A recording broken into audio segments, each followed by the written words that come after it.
কড়াইতে দিয়ে দেবো একটু গোটা শুকনো লঙ্কা, দুটো মতন, অল্প করে গোটা গরম মশলা,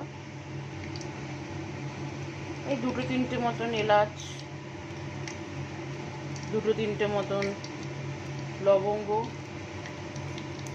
আর দুটো দারচিনি।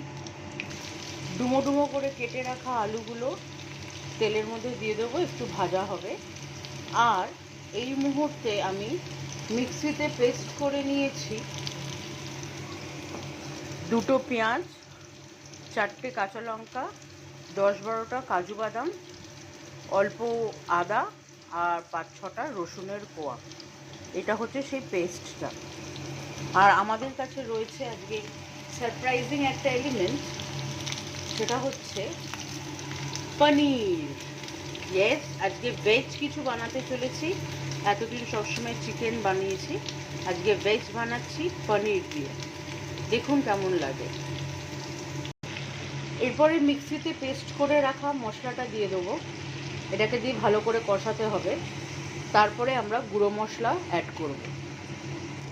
মশলা অ্যাড করলাম হলুদের গুঁড়ো, লঙ্কার গুঁড়ো, ধনের গুঁড়ো, জিরের গুঁড়ো, টমেটো সস আর একটু স্বাদ মতন চিনি। এই সমস্ত মশলাই 1 চামচ করে দিয়েছি, 1 টিস্পুন, এর থেকে বেশি লাগবে না।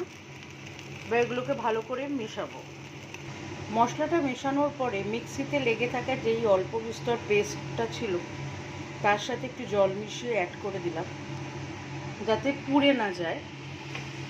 এবার এটা ততক্ষণ ধরে কষাবো যতক্ষণ না সাইড থেকে একটু তেল তেল বেরিয়ে আসে, মানে তখনই বুঝবো যে মশলাটা হয়ে গেছে। আপনি দেখতেই পাচ্ছেন যে অলরেডি আমার মশলাটা কষে গেছে। এখন আর কিছুই না, এবারে শুধু অ্যাড করতে হবে আমাদের কেটে রাখা পনির স্লাইসেসগুলো। আমি আমুলের পনির ইউজ করছি, আমুলের মালাই পনির। পনিরগুলো অ্যাড করে দিলাম। এবার মশলার সাথে সুন্দর করে মিশিয়ে নেব আর সামান্য একটু জল দেবো যাতে একটু ফোটে।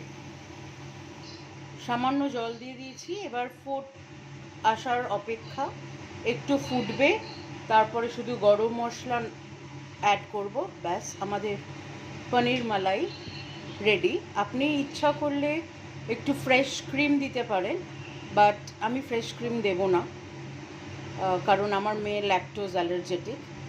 তো এইভাবে পনির বানিয়ে দেখবেন, খুব সুন্দর লাগবে। একটা ভেজ আইটেম, পরোটা হোক, রুটি হোক, পোলাও হোক, সব কিছুর সাথেই বেশ ভালো লাগবে। ঘরোয়া পদ্ধতিতে একটি নিরামিষ পনিরের আইটেম।